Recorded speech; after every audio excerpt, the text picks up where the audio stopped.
ശ്രീനാരായണ ഗുരുവിൻ്റെ ദർശനങ്ങൾ ഉയർത്തിപ്പിടിക്കുമ്പോഴാണ് ശ്രീനാരായണീയനാവാൻ സാധിക്കുന്നത്. അതും ഇപ്പോഴത്തെ കാലഘട്ടത്തിൽ ബുദ്ധിമുട്ടാണ്. അതുപോലെ എങ്ങനെയായിരിക്കണം ഉത്തമനായ ഒരു കമ്മ്യൂണിസ്റ്റ് എന്ന് ജീവിതത്തിലൂടെ കാണിച്ചു കൊടുത്തെങ്കിൽ മാത്രമേ അയാൾ ഹൃദയം കൊണ്ട് കമ്മ്യൂണിസ്റ്റ് ആകും. ആദ്യത്തെ തിരഞ്ഞെടുപ്പിൽ ഞാൻ അടിപതറിയത്, ഞാൻ വീണുപോയത് ദുരാരോപണങ്ങൾ കൊണ്ടാണ്. എന്നെ വേദനിപ്പിച്ചത് ഞാനൊരു വർഗീയവാദിയാണ്, ഞാനൊരു സംഘപരിവാർ ആശയങ്ങളുമായി ചേർന്ന് നിൽക്കുന്ന ആളാണ്. പലപ്പോഴും ഞാൻ രാത്രി ഞെട്ടി ഉണരുമായിരുന്നു. കാരണം നമുക്ക് ഇത്രയും കാലത്ത് നമ്മുടെ പൊതുപ്രവർത്തനം അവിടെ അസ്തമിക്കുകയാണ്. എല്ലാ ആഗ്രഹങ്ങളും അത്യാഗ്രഹങ്ങളും മനസ്സിൽ ഒതുക്കി അടക്കി ജീവിക്കാൻ എന്നോടൊപ്പം നിൽക്കുന്ന എൻ്റെ കുടുംബം, നമ്മുടെ കുട്ടിക്കാലം, എൻ്റെ ആണെങ്കിലും അങ്ങയുടെ ആണെങ്കിലും കുട്ടിക്കാലം കുറച്ചുകൂടി നമ്മൾ ഓണം നല്ലതുപോലെ ആസ്വദിക്കുമായിരുന്നു. ഇന്നിപ്പം നമുക്കതിൻ്റെ ആവശ്യമില്ല. കഴിഞ്ഞൊരാവശ്യം ഒരു മഹാഭാഗ്യമുണ്ടായത് മേളകുലപതി എന്ന് വിശേഷിപ്പിക്കാവുന്ന മട്ടന്നൂർ ശങ്കരൻകുട്ടിമാരാരുമായി ഓച്ചിറ പരബ്രഹ്മ ക്ഷേത്രത്തിൻ്റെ ആ മണ്ണിൽ പഞ്ചാരി മേളം കൊട്ടാൻ ഭാഗ്യം ലഭിച്ചു. പക്ഷേ ഇതെല്ലാം സമയം കണ്ടെത്തിയിട്ടാണ് പോകുന്നത്. നമസ്കാരം. ഇന്ന് നമ്മോടൊപ്പം അതിഥിയായുള്ളത് കരുനാഗപ്പള്ളിയുടെ അമരക്കാരൻ ശ്രീ ആർ മഹേഷ് സാറാണുള്ളത്. സാർ നമസ്കാരം. നമസ്കാരം സാർ, ആദ്യം എനിക്ക് ചോദിക്കാനുള്ളത്, സാറിനെക്കുറിച്ച് മനസ്സിലാക്കുമ്പോൾ ആദ്യം മനസ്സിലേക്ക് വരുന്ന ഒരു വലിയ CPI എന്ന കമ്മ്യൂണിസ്റ്റ് പാർട്ടിയുടെ ഒരു ചരിത്രം സാറിൻ്റെ പിന്നിലുണ്ട്. ആ ചരിത്രത്തിൽ നിന്ന് മാറി നിന്നുകൊണ്ട് എന്തുകൊണ്ടാണ് അതിന് നേരെ വിരുദ്ധമായ കോൺഗ്രസ് പക്ഷത്തേക്ക്, വലതുപക്ഷത്തേക്ക് ഒരു ചർച്ച നടത്തിയത്? അതാണ് എനിക്ക് ആദ്യം ചോദിക്കാനുള്ളൊരു ചോദ്യം.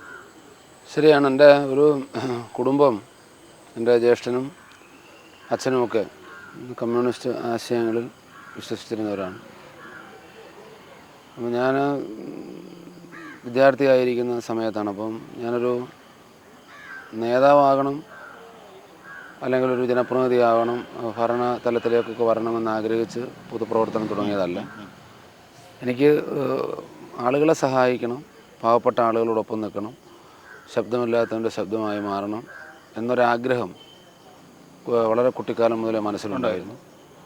അപ്പം നമ്മൾ വളരുന്നതനുസരിച്ച് ആഗ്രഹവും വളർന്നു. അപ്പം ഞാൻ പഠിക്കാൻ പോയ സ്ഥലം KSUവിന് വളരെ ആധിപത്യമുള്ള ഒരു DB കോളേജിൽ, അതിനു മുമ്പേ കരുനാഗപ്പള്ളി ഗവൺമെൻറ് മോഡൽ സ്കൂളിലായിരുന്നു. അപ്പോൾ പിന്നെ ഇപ്പം എന്നെപ്പോലുള്ള ഒരാളും മുഴുവനും പാർട്ടിയുടെ ഭരണഘടനയും പ്രത്യയശാസ്ത്രവും വായിച്ച് മനസ്സിലാക്കി ചേരുന്നതല്ലല്ലോ. കുട്ടിക്കാലത്ത് നമ്മൾ ആകുന്നതാണ്. നമ്മളൊക്കെ ഇന്ന ജാതിയിൽപ്പെട്ട അച്ഛൻ്റെ മകനായി ജനിച്ചതുകൊണ്ട് ആ ജാതിയായി നമ്മളെ ചാപ്പ് കുത്തുന്നത് പോലെ നമ്മൾ കുട്ടിക്കാലത്തെ ഒരു വിശ്വാസം പേറുകയാണ്. അത് പിന്നീട് നമ്മൾ മുതിരുമ്പോൾ കൊള്ളാം എന്ന് നമ്മൾ ആ പ്രത്യയശാസ്ത്രം മനസ്സിലാക്കുമ്പോൾ അത് ഉയർത്തിപ്പിടിക്കുന്ന ദർശനങ്ങൾ നമ്മുടെ സ്വഭാവവുമായി യോജിച്ചു പോകുന്നതാണ് എന്ന് തോന്നുമ്പോൾ അതിൻ്റെ ഭാഗമായി അങ്ങ് മാറുന്നു എന്നുള്ളതാണ്. പിന്നെ സ്വാഭാവികമായും എല്ലാവരുടെയും മനസ്സിൽ ഒരു ഇടതുപക്ഷ സ്വഭാവം എല്ലാ മനുഷ്യരുടെയും ഉണ്ട്. അപ്പോൾ അത് ഓരോരുത്തരുടെ ഒരു പ്രവർത്തനവും രീതിയും സ്വഭാവവും ഒക്കെ അനുസരിച്ചാണ്. അതിനെ ഇപ്പോഴത്തെ രാഷ്ട്രീയ പ്രസ്ഥാനത്തിലെ ഇടതുപക്ഷം എന്നല്ല ഞാൻ സൂചിപ്പിച്ചത്. ഒരു നീതിക്ക് വേണ്ടിയിട്ടുള്ള ഒരു പോരാട്ടം, പാവപ്പെട്ട ആളുകളോട് കരുണ തോന്നുന്ന ഒരു പെരുമാറ്റം, ഇതിനെയൊക്കെ നമ്മൾ ആ അർത്ഥത്തിൽ നമുക്ക് വ്യാഖ്യാനിക്കാൻ പറ്റും. അതുകൊണ്ട് എപ്പോഴും ഒരു ഇടതുപക്ഷ ചായ്വ് ഇപ്പോഴും ഹൃദയത്തിൽ തന്നെ, ജനങ്ങളുടെ പക്ഷമാണ് ഇടതുപക്ഷം എന്ന് വിശ്വസിക്കുന്ന രീതിയിലാണ്, രാഷ്ട്രീയത്തിനപ്പുറത്ത് നിന്നുകൊണ്ട് ചിന്തിക്കുന്നത്. അല്ല, ഞാൻ പറഞ്ഞല്ലോ, എടുത്തു പറയാൻ ആഗ്രഹിക്കുന്നത് ഇപ്പോഴത്തെ ഒരു രാഷ്ട്രീയ സംഘടനയുടെ പേരല്ല. ഇപ്പം SNDP യോഗത്തിൻ്റെ എല്ലാ ഭാരവാഹികളും ശ്രീനാരായണീയരാണെന്ന് പറയാൻ പറ്റില്ല. എല്ലാ കോൺഗ്രസിൻ്റെ പ്രവർത്തകരും നേതാക്കന്മാരും ഗാന്ധിയനാണ് എന്ന് പറയാൻ പറ്റില്ല. അതുപോലെയാണ് എല്ലാ കമ്മ്യൂണിസ്റ്റ് നേതാക്കന്മാരും കമ്മ്യൂണിസ്റ്റാണെന്ന് പറയാൻ പറ്റില്ല. ഗാന്ധിയൻ ദർശനങ്ങൾ ഉയർത്തിപ്പിടിക്കുമ്പോഴാണ് ഒരു ഗാന്ധിയനാവുന്നത്. അത് വലിയ ബുദ്ധിമുട്ടുള്ള കാര്യമാണ് ഇപ്പോഴത്തെ കാലഘട്ടം. ശ്രീനാരായണ ഗുരുവിൻ്റെ ദർശനങ്ങൾ ഉയർത്തിപ്പിടിക്കുമ്പോഴാണ് ശ്രീനാരായണീയനാവാൻ സാധിക്കുന്നത്. അതും ഇപ്പോഴത്തെ കാലഘട്ടത്തിൽ ബുദ്ധിമുട്ടാണ്. അതുപോലെ എങ്ങനെയായിരിക്കണം ഉത്തമനായ ഒരു കമ്മ്യൂണിസ്റ്റ് എന്ന് ജീവിതത്തിലൂടെ കാണിച്ചു കൊടുത്തെങ്കിൽ മാത്രമേ അയാൾ ഹൃദയം കൊണ്ട് കമ്മ്യൂണിസ്റ്റ് ആവൂ. ബാക്കി മുഴുവനും സാങ്കേതികത്വമാണ്. എന്ന് പറഞ്ഞാൽ ഭാരവാഹിത്വം, ചുമതല, അതൊക്കെ സാങ്കേതികമായി പറയാം എന്നേ പറ്റുള്ളൂ. ഉള്ളുകൊണ്ട് ആ ദർശനത്തിലൂടെ ജീവിക്കുകയും ഇപ്പോഴത്തെ കാലഘട്ടത്തിൽ പരിപൂർണമായും ജീവിക്കാൻ സാധിച്ചില്ലെങ്കിലും അങ്ങനെ ആകാനൊരു പരിശ്രമമെങ്കിലും നടത്തുന്ന ആളുകളെ മാത്രമേ അതുപോലെ നമുക്ക് കാണാൻ പറ്റൂ. ഇപ്പം ഒന്ന് മറ്റൊന്ന് കൂടി, ആദ്യത്തെ തവണ 1700 ചിലവാനം വോട്ടുകൾക്ക് പരാജയപ്പെടുകയുണ്ടായി. തുടർന്ന് വീണ്ടും അടുത്ത തിരഞ്ഞെടുപ്പിൽ MLA ആയി വിജയിച്ചു വരുന്നു. ഈ ഒരു ചിന്തയുടെ ഭാഗമായിട്ട് തന്നെയാണോ ജനങ്ങൾ രണ്ടാമത്തെ തവണ കൈവിടാതിരുന്നത് എന്ന് തോന്നുന്നുണ്ട്? തന്നെയല്ല, ഭൂരിപക്ഷത്തിൽ മറ്റേ രാമചന്ദ്രൻ എന്ന് പറയുന്ന CPI സ്ഥാനാർത്ഥിക്ക് വളരെയധികം വോട്ട് ഭൂരിപക്ഷം കുറഞ്ഞു എന്ന് തന്നെ പറയേണ്ടി വരും. അപ്പം ആ ഒരു ചിന്താഗതിയുടെ ഭാഗമായിട്ട് തന്നെയായിരുന്നു, അല്ല ആ ഉള്ളിൽ ആ ഒരു പ്രവർത്തനത്തിൻ്റെ ഒരു ഭാഗം? ഞാൻ ജനിച്ചു വളർന്ന നാട് ഇവിടെ തന്നെയാണ്. അപ്പോൾ ഒരിക്കൽ പോലും ഞാൻ യൂത്ത് കോൺഗ്രസിൻ്റെ സംസ്ഥാന തലത്തിലേക്കൊക്കെ ചുമതലയിൽ വരുമ്പോൾ ആദ്യ കാലഘട്ടങ്ങളിലൊന്നും അങ്ങനെ ഒരു നിയമസഭാ സീറ്റൊന്നും പ്രതീക്ഷിക്കാത്ത ആളാണ് ഞാൻ. പിന്നെ ചെറുപ്പക്കാരെയൊക്കെ കൂടുതലായി രാഹുൽ ഗാന്ധി പരിഗണിക്കുന്നു എന്ന് ഒരു വാർത്ത വരികയും അതിനുവേണ്ടി പരിശ്രമിക്കുകയൊക്കെ അദ്ദേഹം ചെയ്യുകയൊക്കെ ചെയ്യുമ്പോൾ സ്വാഭാവികമായിട്ട് പരിഗണിക്കപ്പെടാൻ സാധ്യതയുണ്ട്. പക്ഷേ ഇങ്ങനെ ജനിച്ച നാട്ടിൽ തന്നെ ഒരു നിയമസഭാ സീറ്റ് കിട്ടുക എന്ന് പറഞ്ഞാൽ ബുദ്ധിമുട്ടുള്ള കാര്യമാണ്. കാരണം ഇവിടെ JSS എന്ന് പറയുന്ന ഒരു കോൺഗ്രസിൻ്റെ ഘടകകക്ഷി മത്സരിച്ച് വർഷങ്ങളായി മത്സരിക്കുന്ന അവരുടെ കൈവശം വെച്ചിരിക്കുന്നൊരു മണ്ഡലം. പെട്ടെന്ന് അവർ ഈ മുന്നണി വിട്ടു പോകുന്നു. അപ്പോൾ ഇവിടെ ഒരു സീറ്റ് വേക്കൻ്റ് വരുന്നു. കോൺഗ്രസ് അത് ഏറ്റെടുക്കുന്നു. അപ്പോൾ അന്ന് നിലവിൽ യൂത്ത് കോൺഗ്രസിൻ്റെ സംസ്ഥാന വൈസ് പ്രസിഡന്റ് എന്നുള്ള നിലയിൽ സംസ്ഥാന പ്രസിഡന്റ് നേരത്തെ പാർലമെൻറ്റ് മത്സരിച്ച ആളായതുകൊണ്ട് പിന്നൊരാളിനെ പരിഗണിക്കേണ്ടി വരുമ്പോൾ സ്വാഭാവികമായും എന്നെ പരിഗണിക്കപ്പെടുന്നു. അപ്പോൾ എല്ലാ നേതാക്കന്മാരും ഗ്രൂപ്പിന് അതീതമായി മുഴുവൻ നേതാക്കന്മാരും എന്നെ സ്ഥാനാർത്ഥിയാകട്ടെ എന്ന് തീരുമാനിക്കും. അപ്പോൾ ഏറ്റവും വലിയൊരു പ്രശ്നം, നമ്മൾ ജനിച്ചു വളർന്ന, കളിച്ചു വളർന്ന, പഠിച്ചു വളർന്ന നാടായതുകൊണ്ട് ഒരു വലിയ അഗ്നിപരീക്ഷണമാണ്. കാരണം എൻ്റെ മുഴുവൻ എക്സ്റേയും എന്നെ നല്ലതുപോലെ ആളുകൾക്ക് സ്കാൻ ചെയ്യാൻ പറ്റും. എൻ്റെ മുഴുവൻ പോരായ്മകൾ, എൻ്റെ പെരുമാറ്റം, എൻ്റെ സ്വഭാവ ദൂഷ്യം, എൻ്റെ നല്ലത്, ഇതെല്ലാം ജനങ്ങൾക്കറിയാം. ആരും ഒന്ന് പരിചയപ്പെടുത്തേണ്ട ആവശ്യമാണ്. പക്ഷേ എന്നിട്ട് കൂടി ആദ്യത്തെ തിരഞ്ഞെടുപ്പിൽ ഞാൻ അടിപതറിയത്, ഞാൻ വീണുപോയത് ദുരാരോപണങ്ങൾ കൊണ്ടാണ്. ആ ആരോപണങ്ങളുടെ കുന്തമുനയിൽപ്പെട്ട് ഞാൻ എൻ്റെ മനസ്സ് പിടയുമ്പോഴും, ഞാൻ പരാജയപ്പെടുമ്പോഴും, എൻ്റെ മനസ്സ് വേദനിക്കുമ്പോഴും ഞാനൊരു കള്ളനാണെന്നോ അഴിമതിക്കാരനാണെന്നോ അഹങ്കാരിയാണെന്നോ ഒന്നുമല്ലായിരുന്നു എനിക്കെതിരായിട്ടുള്ള പ്രചരണം. എന്നെ വേദനിപ്പിച്ചത് ഞാനൊരു വർഗീയവാദിയാണ്, ഞാനൊരു സംഘപരിവാർ ആശയങ്ങളുമായി ചേർന്ന് നിൽക്കുന്ന ആളാണ് എന്ന് ഞാൻ ജനിച്ചു വളർന്ന നാട്ടിൽ എതിർചേരിക്കാർ തന്നെ പറഞ്ഞു. കുട്ടിക്കാലം മുതലേ എന്നോടൊപ്പം രാഷ്ട്രീയ പ്രവർത്തനം മറ്റു പാർട്ടികളിൽ നടത്തിയിട്ടുള്ള ആളുകൾ പോലും പറഞ്ഞപ്പോൾ എൻ്റെ മനസ്സ് വേദനിച്ചു പോയി. പലപ്പോഴും ഞാൻ രാത്രി ഞെട്ടി ഉണരുമായിരുന്നു. കാരണം നമുക്ക് ഇത്രയും കാലത്ത് നമ്മുടെ പൊതുപ്രവർത്തനം അവിടെ അസ്തമിക്കുകയാണ്. ആ ഒരു ആരോപണത്തിൻ്റെ പേരിൽ പരാജയപ്പെടുകയാണ്. ഞാൻ പറഞ്ഞില്ല, എൻ്റെ ഒരു കുടുംബത്തിൻ്റെ ചരിത്രം പരിശോധിച്ചാൽ ഒരിക്കൽ പോലും എൻ്റെ വീട്ടിൽ ഒരു കുടുംബത്തിൽപ്പെട്ട ഒരാൾ പോലും അങ്ങനെ ഒരു സംഘപരിവാർ ശക്തികളുമായി പ്രവർത്തന രംഗത്തുള്ളവരായിട്ടൊന്നും എൻ്റെ ഓർമ്മയില്ല. അപ്പോൾ അതെന്നെ വല്ലാതെ പിടിച്ചുലച്ചു, പരാജയപ്പെട്ടു. ആ ഒരു ആരോപണമാണ് എന്നെ പരാജയപ്പെടുത്താൻ പ്രധാനമായും കാരണമായത്. അല്ലെങ്കിൽ ജയിക്കാമായിരുന്നുവെന്ന് എനിക്കും വിശ്വാസമുണ്ട്, എന്നോടൊപ്പം നിന്ന് ഈ നാട്ടുകാർക്കും വിശ്വാസമുണ്ട്. അപ്പോൾ അത് ജനങ്ങളുടെ മനസ്സിൽ ഒരു നീറ്റലായി ഉണ്ടായിരുന്നു. പിന്നീട് ഞാൻ ചെയ്തത്, ഞാനതല്ല എന്ന് എൻ്റെ ജീവിതം കൊണ്ട് തെളിയിക്കുകയായിരുന്നു. ഈ 5 വർഷക്കാലം എൻ്റെ വാതിലുകൾ തുറന്നിടുകയായിരുന്നു. മഹേഷ് എങ്ങനെയാണ് എന്ന് കാണിച്ചു കൊടുക്കുകയായിരുന്നു. അവർക്കൊരുപാട് അവസരമുണ്ടായി. 5 വർഷക്കാലം ഒരു നീണ്ട സമയമായിരുന്നു. അങ്ങനെ വളരെ സൂക്ഷ്മമായി ഈ നാട്ടിലെ ആളുകൾ എന്നെ നിരീക്ഷിക്കുകയും പഠിക്കുകയും ചെയ്തപ്പോൾ അവർക്ക് വല്ലാതെ വേദനിച്ചു. അയാളെക്കുറിച്ചുള്ള ആരോപണം കള്ളമായിരുന്നല്ലോ, തിരഞ്ഞെടുപ്പിൽ പരാജയപ്പെടുത്താൻ വേണ്ടിയിട്ടായിരുന്നു. അതുകൊണ്ട് ഈ നാട്ടിലെ ജനങ്ങൾ വലിയ ജാഗ്രത കാണിച്ചു. അതുകൊണ്ട് അവർക്ക് പറ്റിയ ചതി ഇനി ആവർത്തിക്കാതിരിക്കാൻ, ചതിച്ചതാണല്ലോ എന്നുള്ള ദേഷ്യവും വികാരവും എന്നോടുള്ളൊരു സ്നേഹവും, അതിനെ ചിലർ സഹതാപം എന്ന് പറയാം, സ്വാഭാവികമായിട്ടും ഇഷ്ടത്തെയും അങ്ങനെ വിളിക്കാം. പക്ഷേ കുറ്റബോധം അവരുടെ ഉള്ളിലുണ്ടായിരുന്നിരിക്കും. കുറ്റബോധം എന്ന് ഞാൻ പറയുന്നില്ല, അങ്ങനെ പറയുന്നത് ശരിയല്ല. പക്ഷേ അവർ ആ നിമിഷം ഒരു വിഷമം, അതുകൊണ്ടാണ് എനിക്ക് ഇത്രയേറെ വോട്ടിൻ്റെ ഭൂരിപക്ഷം കിട്ടിയതെന്നാണ് എൻ്റെ വിശ്വാസം. പിന്നെ ഞാൻ എൻ്റെ ഇപ്പോഴും നമ്മുടെ സ്വഭാവം, നമ്മുടെ ജീവിത രീതി, നമ്മുടെ പശ്ചാത്തല സൗകര്യം ഇതെല്ലാം ജനം ക്യാമറ കൊണ്ട് ഒപ്പിയെടുക്കുകയാണ്. നമ്മൾ വിചാരിക്കും പൊതുജനം മണ്ടന്മാരാണ്, കഴുതകളാണെന്നൊക്കെ പലരും പറയാറുണ്ട്. പലർക്കും ഉണ്ട്. പക്ഷെ അല്ല, നമ്മൾ ഇന്നലെ വരെ നിലത്തൂടാണ് നടന്നതെങ്കിൽ ഇന്ന് നമ്മുടെ നടത്ത, നമ്മുടെ വീട്, നമ്മുടെ ചുറ്റുപാട് സ്വാഭാവികമായും ജനം വിലയിരുത്തും. എന്നെ സംബന്ധിച്ച് ഞാനൊരു സാധാരണക്കാരനാണെന്നും ഒരു പാവപ്പെട്ടവനാണെന്നും, പാവപ്പെട്ടവനെന്ന് പറഞ്ഞാൽ ഒരാളിനെ പാവപ്പെട്ടവനും സമ്പന്നനുമാക്കുന്ന സമ്പത്ത് മാത്രമല്ല, അവൻ്റെ എല്ലാ രീതികളും അതിനകത്തൊരു ഘടകമാണ്. അപ്പം ഞാൻ അതിൽ നിന്നും മാറുന്നുണ്ടോ, വ്യതിചലിക്കുന്നുണ്ടോ? പ്രത്യേകിച്ച് എൻ്റെ നാടാണ്, ഇതെല്ലാം ജനം വീക്ഷിക്കുന്നുണ്ട്. അപ്പം ദൈവം സഹായിച്ച് ഞാനെപ്പോഴും പ്രാർത്ഥിക്കുന്ന എൻ്റെ സ്വഭാവം മാറല്ലേ എന്നാണ്, എൻ്റെ ജീവിത രീതി മാറല്ലേ എന്നാണ്. അപ്പോൾ ഇതുവരെയും എനിക്കത് കാത്തു സൂക്ഷിക്കാൻ സാധിച്ചു. പരിമിതികൾ ഒരുപാടുണ്ട്.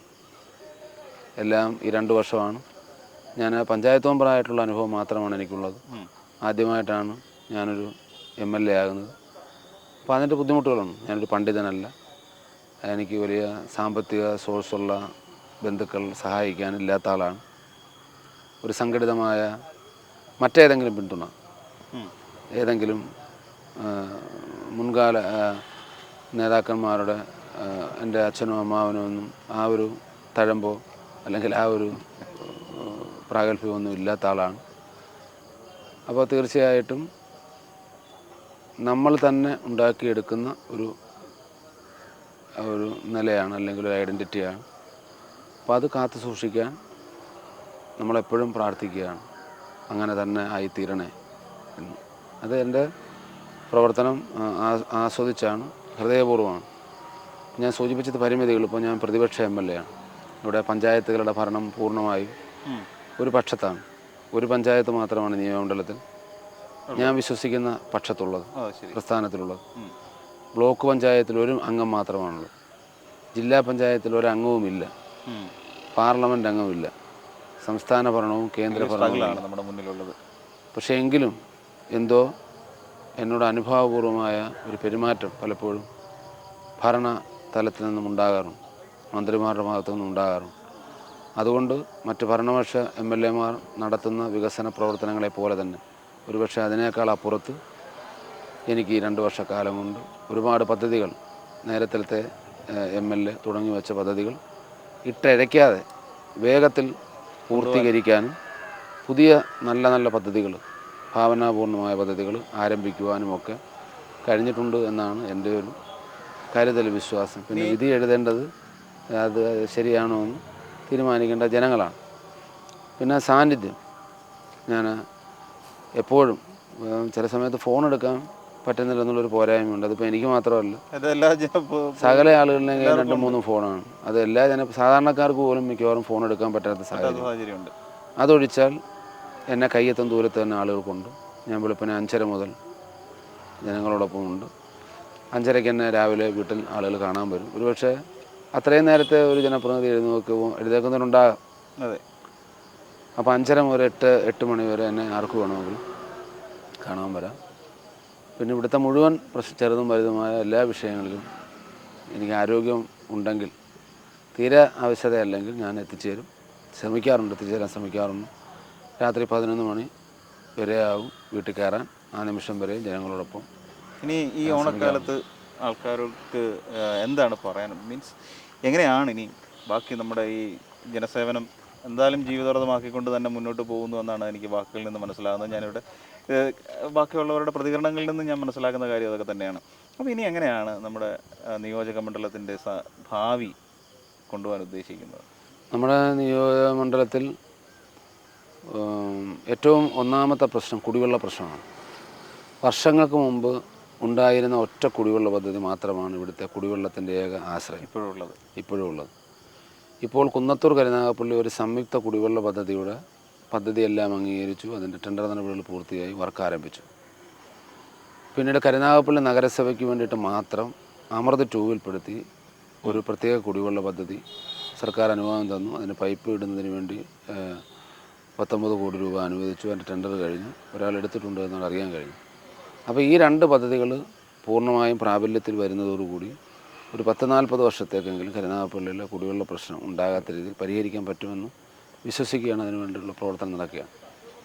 മറ്റൊരു പ്രധാനപ്പെട്ട ഏറ്റവും വലിയ ഒരു ഉത്തരവാദിത്വം, ഇതൊക്കെ പ്രത്യക്ഷത്തിൽ ജനം പ്രതികരിക്കുന്ന വിഷയങ്ങളാണ്. ആലപ്പാട് പഞ്ചായത്ത് തീരപ്രദേശമാണ്. 140 പേരുടെ മനുഷ്യജീവൻ കവർന്ന സുനാമി ദുരന്തമുണ്ടായ പ്രദേശമാണ്. ഖനനം നടക്കുന്ന പ്രദേശമാണ്. കടലും കായലും ഏത് നിമിഷവും ഒന്നിക്കാവുന്ന പ്രദേശമാണ്. അവിടെ വലിയ രീതിയിൽ കടൽക്ഷോഭം ഉണ്ടാകുന്ന ഒരു പ്രദേശമാണ്. കടൽക്ഷോഭം ഉണ്ടായി ആരാധനാലയങ്ങൾ, സ്കൂളുകൾ, റോഡുകൾ, വീടുകൾ ഇതൊക്കെ തകരുന്നൊരു പ്രദേശമാണ്. മത്സ്യമേഖലയാണ്. അപ്പം 50 വർഷത്തെ MLA ഫണ്ട് വിനിയോഗിച്ചാലും അവിടെ കടൽഭിത്തി കെട്ടി തീരത്തില്ല. ഇപ്പോൾ ചെല്ലാനത്ത് അതിരൂക്ഷമായ കടൽക്ഷോഭം ഉണ്ടാകുന്ന സമയത്താണ് 2ാം LDF ഗവൺമെൻറ് അധികാരത്തിൽ വരുന്നത്. അന്ന് ബഹുമാനപ്പെട്ട മുഖ്യമന്ത്രി നിയമസഭയിൽ പ്രഖ്യാപിച്ചൊരു വലിയ പദ്ധതി, 5000 കോടി രൂപയുടെ കടൽഭിത്തി നിർമ്മാണം. അതിനുവേണ്ടി അപകടകരമായ 10 ഹോട്ട്സ്പോട്ടുകളെ സർക്കാർ കണ്ടെത്തി.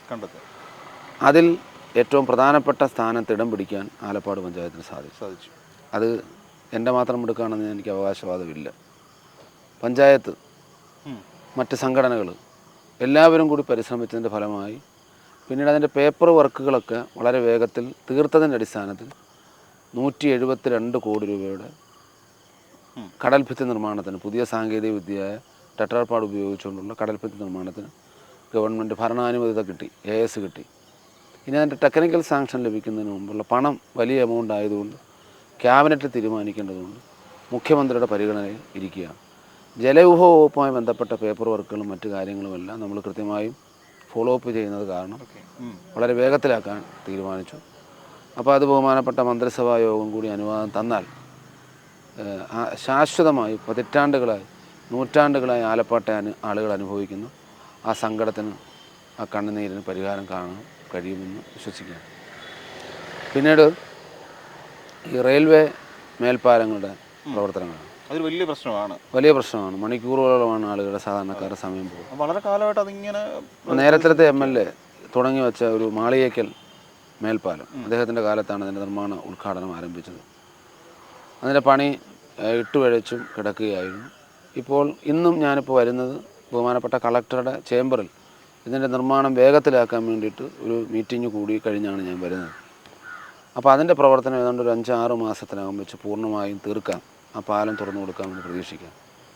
പിന്നീട് റെയിൽവേയുടെ ഒരു പോളിസി തന്നെ ട്രെയിനുകളുടെ എണ്ണം കൂടുന്നതും ആളുകൾക്ക് ബുദ്ധിമുട്ടുണ്ടാകുന്നതും റെയിൽവേ ഒരു പ്രത്യേക സംവിധാനമായതുകൊണ്ട് അവർ ആളില്ലാ ലെവൽ ക്രോസ് എന്നുള്ള സംരംഭമാണ് അവർ ഇന്ത്യ മൊത്തം പ്രാവർത്തികമാക്കുന്നത്. അതിൻ്റെ പേരിൽ ഭാവിയിൽ മുഴുവൻ റെയിൽവേയിൽ മേൽപ്പാലങ്ങളുണ്ടാകും. അതിപ്പോൾ ഒരു MLA യുടെ കഴിവല്ല, അങ്ങനെ ഞാൻ പറയുന്നില്ല. അതൊരു MP യുടെ കഴിവുമായിട്ട് പറയുന്നില്ല. പക്ഷേ ഇതൊക്കെ വേഗത്തിലാക്കാൻ സ്വാഭാവികമായും നമ്മുടെ നാട്ടിലെ ചില തടസ്സങ്ങളുണ്ടല്ലോ, സാങ്കേതിക തടസ്സങ്ങൾ.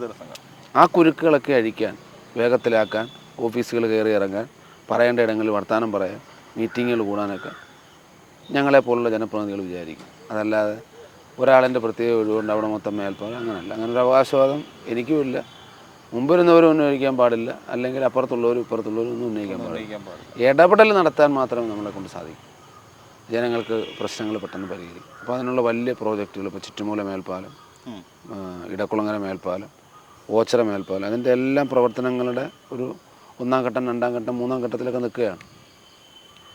പിന്നീട് കരുനാഗപ്പള്ളി അസംബ്ലി മണ്ഡലത്തിലെ സർക്കാർ സ്കൂളുകളുടെ ശോച്യാവസ്ഥകൾ, കെട്ടിടങ്ങളില്ലാത്തടത്ത് കെട്ടിടങ്ങൾ നിർമ്മിക്കുക, കുട്ടികളുടെ പഠന നിലവാരം, പഠന സൗകര്യം മെച്ചപ്പെടുത്തുക.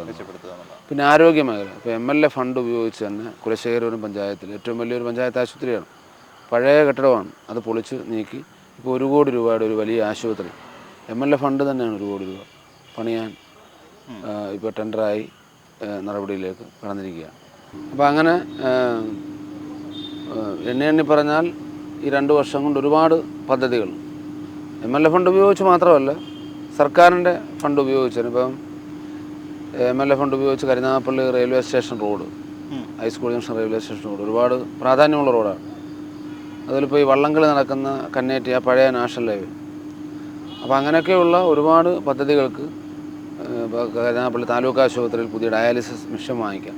ബ്ലഡ് ബാങ്ക് അനുവദിക്കാൻ ഫണ്ട്, ഇവിടെ ബ്ലഡ് ബാങ്ക് ഇല്ലായിരുന്നു. അപ്പോൾ അങ്ങനെ ഒരുപാട് പദ്ധതികൾ നമ്മൾ ആസൂത്രണം ചെയ്തു വരുന്നു, നടപ്പിലാക്കാൻ പരമാവധി വളരെ ജനകീയവും അതേസമയം വളരെ അടിസ്ഥാനപരമായ വികസനങ്ങൾക്കും ഊന്നിക്കൊണ്ടുള്ള ഒരു മുന്നോട്ട്. അതെ, ഒരു ജനപ്രതിനിധി പൂർണ്ണമായും വിജയിച്ചു എന്ന് പറയാൻ സാധിക്കുന്നത് വികസനത്തിൻ്റെ കാര്യവും പിന്നീട് സാന്നിധ്യവും കൊണ്ടാണ്.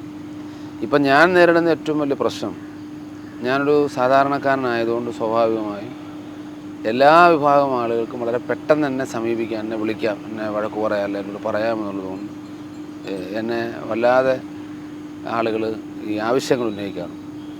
പഞ്ചായത്ത് ഓരോരുത്തർക്കും ഓരോ ഡ്യൂട്ടിയാണ് നമ്മുടെ സർക്കാർ കൊടുത്തിരിക്കുന്നത്. പഞ്ചായത്ത് ഗ്രാമീണ റോഡുകൾ അത് ശരിയാക്കേണ്ട ബാധ്യത പഞ്ചായത്തിനാണ്. ജില്ലാ പഞ്ചായത്തിൻ്റെ റോഡുകൾ അവർക്ക് വിട്ടുകിട്ടിയ റോഡുകളുണ്ട്, അത് ശരിയാക്കേണ്ട ബാധ്യത അവർക്കാണ്. ബ്ലോക്ക് പഞ്ചായത്ത് റോഡുകൾ അത് ശരിയാക്കേണ്ട ഉത്തരവാദിത്വം അവർക്കാണ്. തദ്ദേശ സ്വയംഭരണ സ്ഥാപനങ്ങളാണ്. അതെ അതെ തീർച്ചയായിട്ടും. അതെ, പൊതുമരാമത്ത് വകുപ്പുമായി ബന്ധപ്പെട്ട റോഡുകളാണ് MLA എന്നുള്ളതിന് ഡയറക്റ്റ് എൻ്റെ ഉത്തരവാദിത്വം. മറ്റുള്ളവർക്ക് ഫണ്ട് കൊടുക്കാൻ പാടില്ല, ഇടപെടരുത് എന്നല്ല ഞാൻ പറഞ്ഞത്. നമ്മുടെ ഡ്യൂട്ടി, ചുമതല, ജോലി നമ്മളിലേക്ക് തന്നെ വരികയാണ്. ഇതിപ്പോൾ സ്വാഭാവികമായിട്ടും ഈ രണ്ട് പ്രളയം വർഷങ്ങളായിട്ട് മെയിൻ്റനൻസ് നടക്കാത്തത് മൂലമുണ്ടായ അഭാവം, ഇതെല്ലാം കാരണം മുഴുവൻ ഗ്രാമീണ റോഡുകളും തകർത്തരിപ്പണമായിരിക്കുക. ഞാൻ ഒരാൾ എൻ്റെ മുഴുവൻ ഫണ്ട് വിനിയോഗിച്ചാലും ഇതിന് പരിഹാരം കാണാൻ സാധിക്കില്ല. അതൊരു വല്ലാത്ത പ്രശ്നമാണ്.